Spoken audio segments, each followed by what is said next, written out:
कबीर कुआं एक है, पानी भरे अनेक, बर्तन में ही भेद है, पानी सब में एक। નમસ્કાર, હું છું માનસી સોની। સંત કબીર સાહેબના આ દોહાનો અર્થ એ છે કે જાતિ, ધર્મ, સંપ્રદાય બધું માણસોએ ઊભું કરેલું છે। ઈશ્વરે કોઈ ભેદભાવ કર્યો નથી। જો કે દેશમાં જાતિ અને ધર્મ રાગ પર જે શોર થઈ રહ્યો છે તેના પર પ્રકાશ પાડવા જ બાગેશ્વર ધામના પીઠાધીશ્વર ધીરેન્દ્ર કૃષ્ણ શાસ્ત્રીએ દિલ્હીથી વૃંદાવન સુધીની 10 દિવસની પદયાત્રા 7 સંકલ્પો સાથે શરૂ કરી છે। 7 નવેમ્બરથી શરૂ થયેલી આ યાત્રા કેટલા માર્ગો થઈ વૃંદાવન પહોંચશે, કેવી છે મહાપદયાત્રાની ભવ્ય તૈયારી, કેવી છે સુરક્ષા, જાણીશું આજની અમારી આ વિશેષ રજૂઆત સનાતન સેતુનો માર્ગ બાબા બાગેશ્વરને સાથ। 10 દિવસ 7 સંકલ્પ, સાધુ સંતોને સંગ। દિલ્હીથી વૃંદાવન સુધીનો કર્યો શંખનાદ। प्रतिदिन 15 किलोमीटरनी हिंदू एकता पदयात्रा। सनातन सेतुनो मार्ग बाबा बागेश्वरने साथ। बागेश्वर धामना धीरेन्द्र शास्त्रीए दिल्हीथी सनातन हिंदू एकता पदयात्रा शरू करी छे, जेनो उद्देश्य हिंदू राष्ट्रोनी स्थापना, जातिवाद नाबूद अने समाजमां एकता लाववानो छे। आ यात्रा दिल्ही, हरियाणा અને ઉત્તર પ્રદેશમાંથી પસાર થઈને વૃંદાવન પહોંચશે, જ્યાં હજારો સંતો અને વીઆઈપી ભાગ લેશે। આ યાત્રા અંગે બાગેશ્વર બાબાએ જણાવ્યું હતું કે આ યાત્રા હિન્દુઓના સમર્થનમાં છે, કોઈના વિરોધમાં નહીં। आज 7 तारीख है, 7 नवंबर वो तारीख है 1966 में। इसी 7 नवंबर को इसी दिल्ली में साधु संत बच्चों के ऊपर गोलियां चलाई गई थी, और आज पूरा साधु समाज धर्म सम्राट स्वामी करपात्री जी महाराज के उस महान गौ आंदोलन को स्मरण करके एक साथ सनातन का 7 नवंबर 7 को यहां पर बैठा है। आज का ही वो दिन था जब धर्म विरोधी ताकतों ने, सत्ता पर बैठे हुए सत्ताधीशों ने निहत्थे संतों पर और हमारी सबकी प्राण, हम सबके प्राण गौ माता के ऊपर गोलियां चलाई थी। हम बदला तो नहीं ले सकते, लेकिन संत समाज आज 7 नवंबर को एक साथ बैठकर धर्म सम्राट स्वामी करपात्री जी के उस अभियान को स्मरण करके आज इसी दिल्ली में ये कह रहा है कि तुम कितना भी हमें मिटाओ, हम मिटेंगे नहीं, हम झुकेंगे नहीं, हम रुकेंगे नहीं। इसीलिए 7 नवंबर से ही सनातन हिंदू एकता पदयात्रा का दृढ़ संकल्प लिया। जितने भी बागेश्वर धाम के पागल पूरे मैदान में खड़े हैं, एक बात गांठ बांध लें, अपनी ये पदयात्रा राजनीतिक पदयात्रा नहीं, आध्यात्मिक पदयात्रा है। राजनीतिक होती तो हम वृंदावन से दिल्ली तक आते, आध्यात्मिक है इसलिए दिल्ली से वृंदावन जा रहे हैं। ये पूरी पदयात्रा कास्टवाद जो भारत में है, हम चाहते हैं जातियां तो रहें पर जातियों का अहंकार न रहे। और अब प्रण ठान लिया, सबने मन में मान लिया, साधु संतों का कमंडल और बागेश्वर धाम का मंडल 16 तारीख तक चलेगा। गांव गांव, गली गली में शोर होगा, सनातन का जोर होगा, हिंदुओं की एकता होगी, धर्म विरोधी और देश को बिगाड़ने वालों की ठटरी बजेगी। આમ 7 નવેમ્બરથી 16 નવેમ્બર સુધી બાબા બાગેશ્વરની આ યાત્રા આમ જ ચાલવાની છે। 10 દિવસ સુધી ચાલનારી આ યાત્રા દિલ્હીથી વૃંદાવન સુધી ક્યારે અને કેવી રીતે પહોંચશે હવે તે પણ જાણીએ। 7 નવેમ્બર દિલ્હીમાં છતરપુર મંદિરથી જીરખોડ મંદિર સુધી ચાલશે। ત્યારબાદ 8 નવેમ્બરમાં ફરીદાબાદ બાયોટેક કોલેજથી દશેરા મેદાન NIT સુધી ચાલશે. ત્યારબાદ 9 નવેમ્બરે વલ્લભગઢ મંડીથી અગ્રવાલ ધર્મશાળા સુધી યોજાશે અને 10 નવેમ્બરે પૃથલાના અદાણી પેટ્રોલ પંપથી પલવલની સરકારી સ્કૂલ સુધી આ યાત્રા યોજાશે. ત્યારબાદ 11 નવેમ્બરે પલવલ શુગર મિલથી મીઠાગામ સુધી આ યાત્રા યોજાવાની છે અને 12 નવેમ્બરે હોટલ મંડીથી વંચારી સુધી એટલે કે JBM સુધી આ યાત્રાનું આયોજન થશે. 13 નવેમ્બરે કોટા 1 બોર્ડરથી કોસી મંડી સુધી આ યાત્રા યોજાશે અને 14 નવેમ્બરે વેકમેટ ઇન્ડિયા કંપનીથી ગુપ્તા ટેન્ટ બિલૌઠી સુધી આ યાત્રાનું આયોજન કરવામાં આવ્યું છે. 15 નવેમ્બરની વાત કરવામાં આવે તો યાદવ હરિયાણા ઢાબાથી જૈતના રાધા ગોવિંદજી મંદિર સુધી આ યાત્રા યોજાશે અને 16મી નવેમ્બરે છઠીકરાના ચારધામથી વૃંદાવનના શ્રી બાંકે બિહારીજી મંદિર સુધી આ યાત્રા યોજાશે. 7 નવેમ્બરથી શરૂ થનારી આ યાત્રાનું મહાકવરેજ કરવા ગુજરાત ફર્સ્ટની ટીમ પણ પહોંચી હતી. ત્યાં સમર્થકોમાં કેવો ઉત્સાહ જોવા મળ્યો હવે તે પણ જાણીએ. अपने राम जी का गुणगान कर रहे हैं, हमारे देश को हिंदू राष्ट्र बनाया जाए. हम यही हमारी मांग, गायक माता को राष्ट्र माता बना. क्या आप सब लोग पदयात्रा 10 दिन तक आएंगे? जी जी, हम लोग पदयात्रा के लिए आए हैं और 7 दिन पदयात्रा में बागेश्वर जी के समर्थन में और साथ रहेंगे. कहाँ से आए? हम सब लोग यहाँ आया नगर से आए हैं. हमारी बहुत बड़ी राजा राम रामलीला कमेटी है, उसी के समर्थन में हम लोग जो है यहाँ पर आए हैं और हम लोग वृंदावन तक जाएंगे. पदयात्रा से क्या बदलाव होगा? बदलाव ये होगा, हमारा हिंदू जागेगा, हमारे हिंदू भाइयों में एकता होगी. जो यात्रा रोकने की बात कर रहे हैं ना, आके दिखा दो, 5 मिनट के अंदर गायब कर देंगे. यादव नहीं है तो बोल रहा है, जो बोल रहे तब यात्रा रोक देंगे बागेश्वर धाम की. ये हिंदू राष्ट्र है, हिंदू राष्ट्र था, हिंदू राष्ट्र रहेगा. करीब 1 लाख प्लस लोग आए हुए हैं. हम सब यहाँ भाई अपने हिंदुओं को जगाने के लिए, एक होने के लिए यहाँ पे सब इकट्ठा हुए. हम 100 करोड़ हिंदू सनातनी होके हमारा कथा रोका जाता है. हम गांव-गांव जाएंगे, अपने जातिवाद को भेदभाव खत्म करके हम भारत को हिंदुत्व राष्ट्र बना के छोड़ेंगे. इसी लक्ष्य में आज हम जो है पद यात्रा अपने गुरु जी के साथ में निकले हैं. भारत रत्न सनातन है, सनातन से भारत रत्न पैदा हुआ है. भारत ने ललकारा है, सनातन धर्म हमारा है. हम सनातन धर्म को इतना कहते हैं. हमारे हिंदू भाई सदा ही जय जयकार है. बोलो बागेश्वर धाम सन्यासी बाबा की जय. ये पदयात्रा हिंदू धर्म को या फिर सनातन धर्म की रक्षा करने के लिए बुलाई गई है और ये बढ़ चढ़कर उसमें हिस्सा ले रहे हैं. आप लोग कहाँ से आए? हम दिल्ली बादली विधानसभा स्वरूपनगर से आए हुए हैं. आज बागेश्वर महाराज जी के तत्वावधान में हिंदू राष्ट्र सनातन धर्म को मजबूत करने के लिए ये एकता यात्रा है.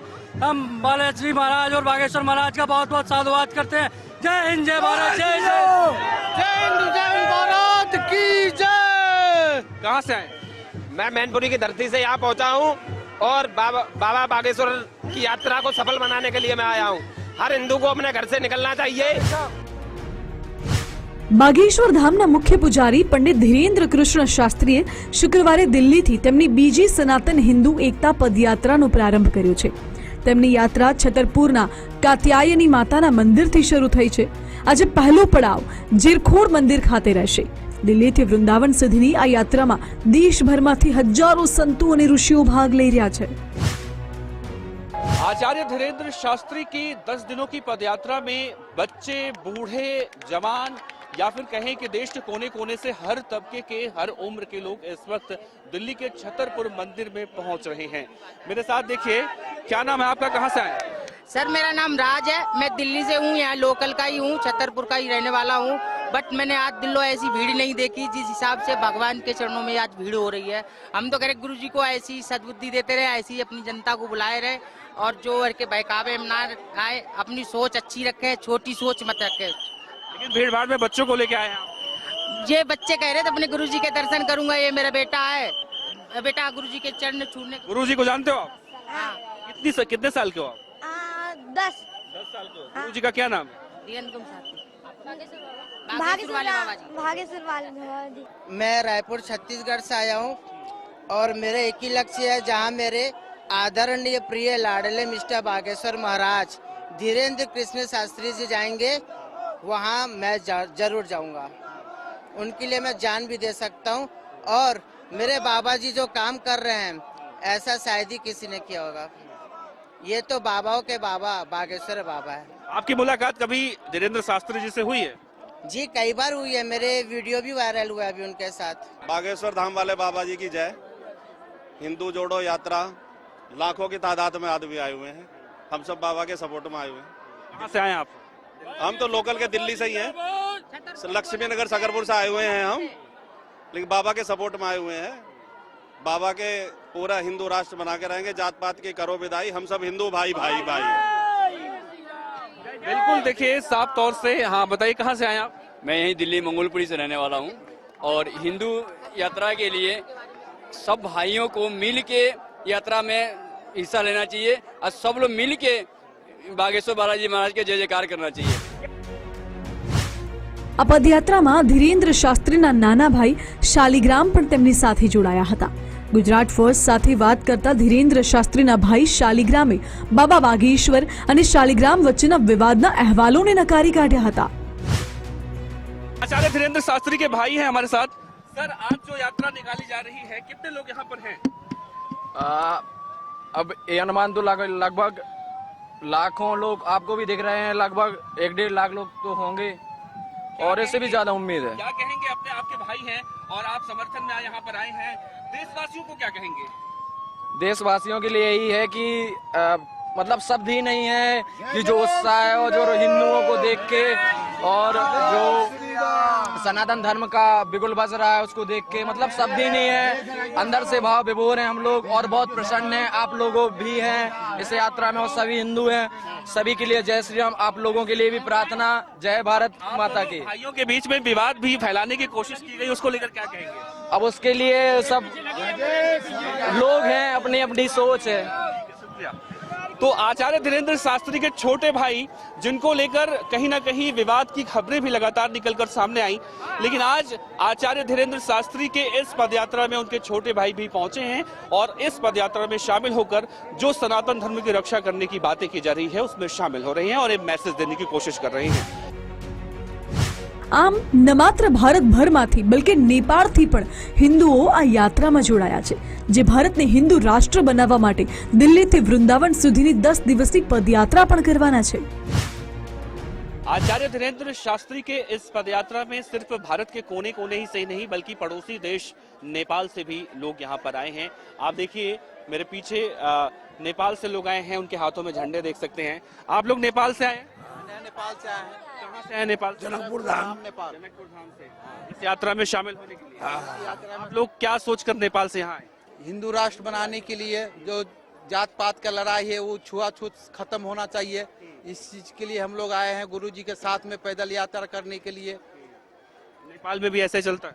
नेपाल में है वो थोड़ा सा कम है। नेपाल तो हिंदू राष्ट्र है ही। हाँ है ही है। तो आप लोग भी चाहते हैं ये भी हिंदू राष्ट्र? हाँ, तो पड़ोसी जाति के सब मेरा हम लोग अगर रिश्तेदारी है ये, इसलिए हम लोगों की संख्या में आए आप? हम लोग 200 है, कुछ इधर है, कोई आ रहा है, इस हिसाब से है ये। आप लोग सब साथ हैं? हम कैमूर जिला दुर्गावती से हैं। आप भी हिंदू राष्ट्र बनाना है? हाँ, हमारे परम पूजा आदरणीय धीरेन्द्र की शास्त्री बागेश्वर सरकार की तरफ से ये 9 दिवसीय पद यात्रा निकाला गया है, जो कि हिंदू राष्ट्र बनाने के लिए पद यात्रा निकाला गया है। जो आजकल के हमारे हिंदुओं में छुआछूत का ये भ्रम हो चुका है कि ये मुस्लिम है, ये है, वो है। इस भ्रम को मिटाने के लिए हमारे बाबा ने धीरेन्द्र शास्त्री जी ने पद यात्रा निकाला है। आप लोग के साथ आपके घर परिवार के लोग जो आए हैं कहाँ हैं? आगे हैं, सब यहीं पर है। हाँ, सब हमारे नेपाल से हैं। हम लोग नेपाल के हैं, जनकपुर धाम के हैं। हम लोग सनातनी के लिए हम लोग यहाँ पर आए हैं। हम पद यात्रा निकालेंगे, हिंदू राष्ट्र बनाएंगे। अब माथे पे इतना बड़ा मतलब बैग रख के सामान रख के जा रहे हैं, तो तकलीफ नहीं हो रहा? कोई तकलीफ नहीं है। सनातनी के लिए हमारा जान जाएगा तो पर भी तो हमको कुछ। आप बताइए, आप भी नेपाल से? नेपाल के है। आप भी बहुत भारी सामान लेके आई हैं, तकलीफ नहीं हो रहा? तकलीफ नहीं होगा। हिंदू राष्ट्र बनाने लगे, तकलीफ नहीं होगा। हमारा नेपाल इंडिया का हिंदू राष्ट्र बनाना बहुत जरूरी है, बहुत है। हमारा 46 देश 56 देश है क्रिश्चियन का। हमारा हिंदू का एक भी देश नहीं है। मुस्लिम का 46 देश है, हमारा हिंदू का एक भी देश नहीं है। एक तो नेपाल भी था, उसको भी बना दिया दुष्ट प्रवृत्ति का लोग, तो वो उसको भी खराब बना दिया। अब हम लोग, हमारा नेपाल और इंडिया का हिंदू राष्ट्र बनाना बहुत जरूरी है। जय श्री राम, जय राम। तो बिल्कुल देखिए, नेपाल से भी लोग यहाँ पर आचार्य धीरेन्द्र शास्त्री के इस 10 दिवसीय दिल्ली से वृंदावन की पदयात्रा है उसमें शामिल होने के लिए पहुंचे हैं।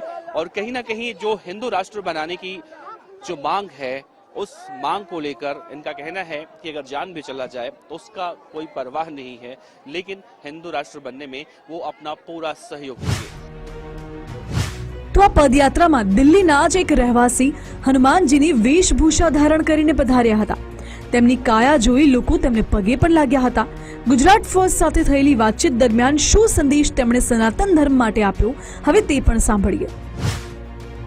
आचार्य धीरेन्द्र शास्त्री के 10 दिवसीय दिल्ली से वृंदावन पदयात्रा में देश के कोने कोने से लाखों लोग पहुंच रहे हैं। देखिए मेरे साथ इस वक्त हनुमान जी के गेटअप में एक व्यक्ति मौजूद है, इनसे बात करते हैं। जय श्री राम। जय जय श्री राम। क्या नाम है आपका, कहाँ से आए हैं? मेरा नाम सुंदर सिंह है और मैं दिल्ली से आया हूँ। आप भी दिल्ली से वृंदावन पदयात्रा में जा रहे हैं? बिल्कुल जाएंगे, चाहे पूरे भारत में क्या विश्व में जाएगी तो विश्व में भी साथ जाएंगे, क्योंकि बात धर्म की और राष्ट्र की है। आप यहाँ पर हैं, आपने अपने नजरों से क्या देखा, कितनी भीड़ होगी, कितने लोग यहाँ पर आए? भीड़ कम से कम भी 1 लाख से ऊपर भीड़ है, कम से कम भी 1 लाख से ऊपर भीड़ है। और चारों तरफ जाम लगा है, कम से कम 20-50 हजार लोग तो पीछे रुक गए हैं। अच्छा, मैं देख रहा हूँ कि आप जब निकल रहे हैं या यहीं खड़े हैं, आप लोग आ रहे हैं, आपके पैर छू रहे हैं, हनुमान जी के वेशभूषा में हैं आप, आपको कैसा लग रहा है? मैं बहुत खुश हूँ, क्योंकि अभी कुछ दिन पहले ही मेरे भगवान श्री राम का मंदिर बना था, जो कि हजारों साल से लंबित पड़ा था। और मैं खुश इसलिए हूँ कि किसी ने तो मेरे भगवान श्री राम की आदत सुन ली। कहते हैं माँ और मुल्क में कोई फर्क नहीं होता और राष्ट्रवाद से बड़ा कोई धर्म नहीं होता। इसलिए आज जो जन चेतना है, आज जो रैली है ना, ये सनातन धर्म की है। हम सब जात पात की विदाई करके सब हिंदू हैं, सब एक हैं। तो देखिए, हनुमान जी की वेशभूषा बनाकर यहाँ पर पहुंचे हैं। हालांकि ये दिल्ली में रहते हैं, लेकिन इनका यही कहना है कि देश को एकजुट करने के लिए, सनातन धर्म की रक्षा करने के लिए, जिस तरह से अयोध्या में भगवान राम का बहुत बड़ा मंदिर बना, ठीक वैसे ही अगर हिंदू राष्ट्र बनता है तो उसमें इनकी जो भी सहभागिता होगी वो ऐसे बढ़ चढ़ कर निभाएंगे। આ પદયાત્રામાં નાના બાળકોથી લઈ 80 વર્ષના વૃદ્ધો પણ જોડાયા છે। તેમનું કહેવું છે કે આટલી ઉંમરે થાક જેવું કશું ના હોય। અત્યારે જાગીશું તો જ આવનારી પેઢી સુખી રહેશે। अम्मा जय श्री राम। जय श्री राम। कहाँ जा रही हैं? बागेश्वर धाम। थकेंगे नहीं आप? थकेंगे तो थकेंगे, हिंदू राष्ट्र बने, बच्चे तो तुम सुखी रहोगे, भाईचारा हो ना रहो। अब जो पदयात्रा कर रही है, इसका फायदा किसको मिलेगा? सबको मिलेगा, हिंदू बच्चन को सबको मिलेगा। बिल्कुल फ्यूचर का सोच रही, भविष्य का सोच रही है। भविष्य का मैं भी उम्र वाली हूँ। बच्चों को फायदा इसका ज्यादा बच्चन को मिलेगा, हम तो मरे तो मर जाए।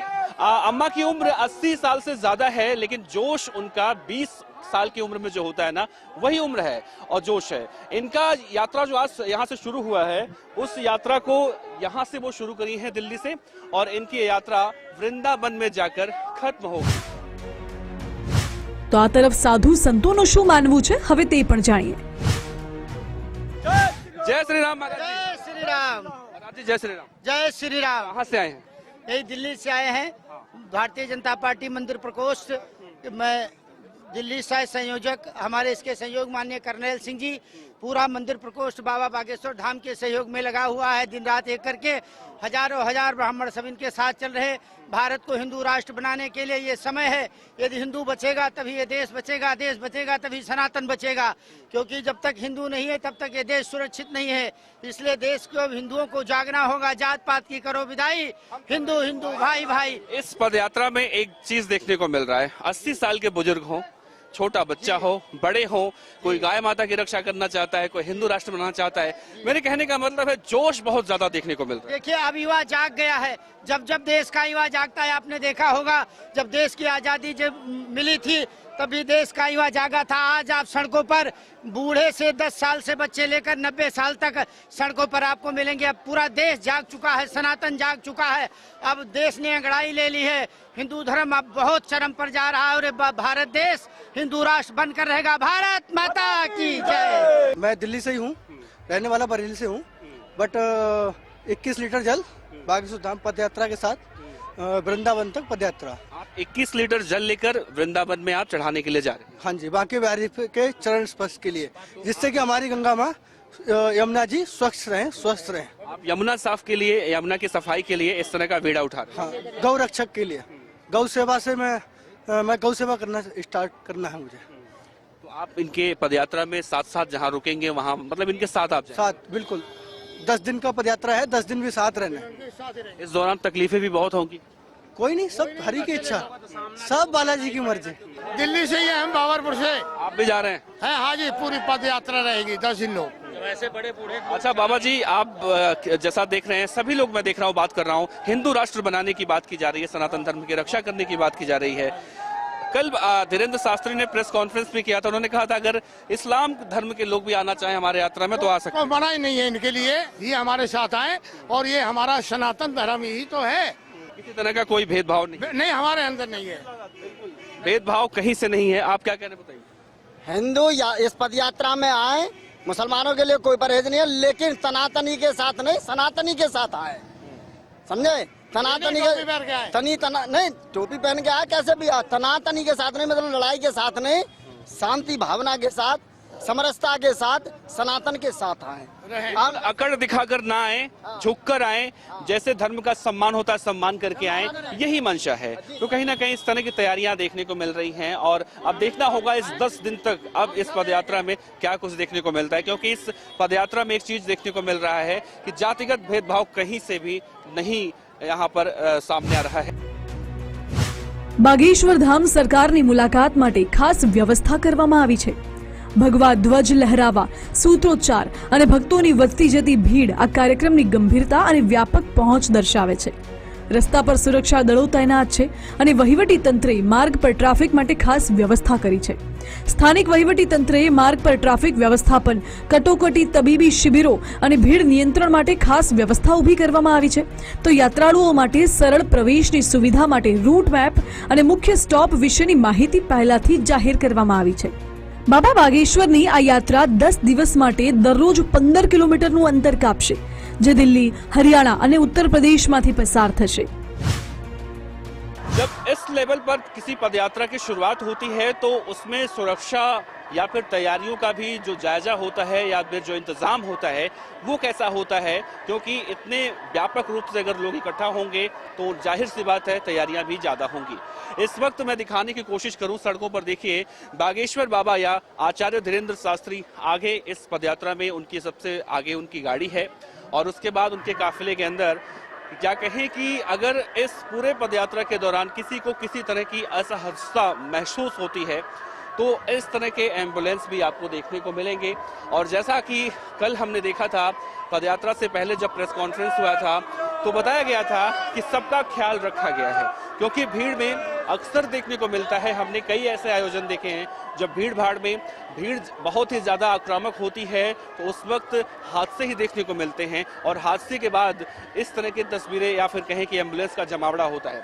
लेकिन बागेश्वर बाबा ने अपने इस पूरे पदयात्रा के दौरान एम्बुलेंस का भी इंतजाम कर रखा है या फिर कहें कि उनकी तरफ से सारी तैयारियां कर रखी गई हैं और बड़े पैमाने पर रास्ते में जहां पर इनका पड़ाव होगा वहां पर भोजन की भी व्यवस्था की गई है, रुकने की व्यवस्था की गई है।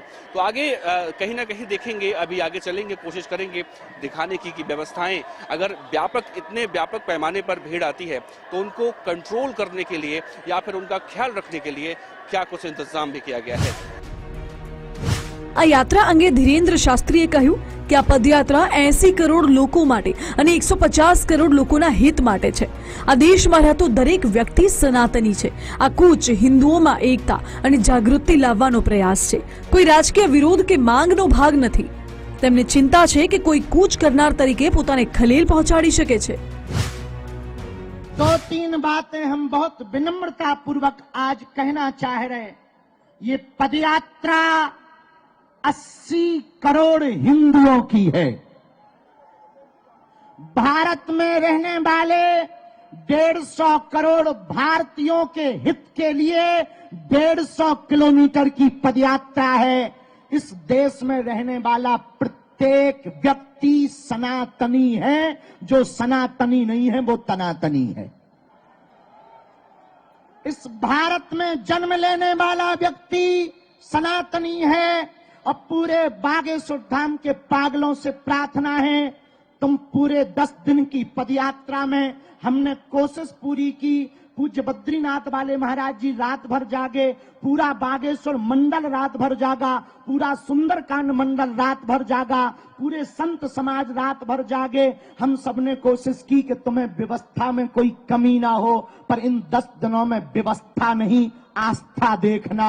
इन 10 दिनों में तुम व्यवस्था देखने मत चलना, सनातन का धर्म जो ध्वज देख करके चलना। બાગેશ્વર સરકારે તેમની આ કૂચ માટે 7 ધ્યેયો અથવા કહો કે સંકલ્પો સૂચિબદ્ધ કર્યા છે, જેના પર એક નજર કરીએ તો સામાજિક સંવાદિતા સ્થાપિત કરવી, ભારતને ગૌરવશાળી હિન્દુ રાષ્ટ્ર બનાવવું, માતા યમુનાના સ્વચ્છ અને સુંદર પ્રવાહને સુનિશ્ચિત કરવો અને બ્રજધામ પ્રદેશને માંસ અને દારૂથી સંપૂર્ણપણે મુક્ત રાખવાની ખાતરી કરવી। આમાં રાષ્ટ્રમાતા તરીકે ગાય માતાને આપવામાં આવતો આદર અને ગાય અભયારણ્યની સ્થાપના, प्राचीन वृंदावनની પુનઃસ્થાપના, તેના મંદિરો અને માટીનું રક્ષણ થવું જોઈએ અને શ્રી કૃષ્ણના જન્મસ્થળ પર એક ભવ્ય અને દિવ્ય મંદિરનું નિર્માણ પણ સામેલ છે। Bureau report, Gujarat first. 10 દિવસ 7 સંકલ્પ સાથે શરૂ થયેલી આ પદયાત્રા પ્રતિદિન 15 કિલોમીટરનું અંતર કાપશે અને 16મી નવેમ્બરના રોજ કઈ દિશામાં સમાપન કરશે તે વિશે આપણે જાણ્યું। ન્યૂઝ રિસર્ચમાં આજે બસ આટલું જ। આવતીકાલે ફરી મળીશું એક નવા જ વિષય સાથે। ત્યાં સુધી મને આપો રજા અને આપ જોતા રહો ગુજરાત ફર્સ્ટ ન્યૂઝ। નમસ્કાર।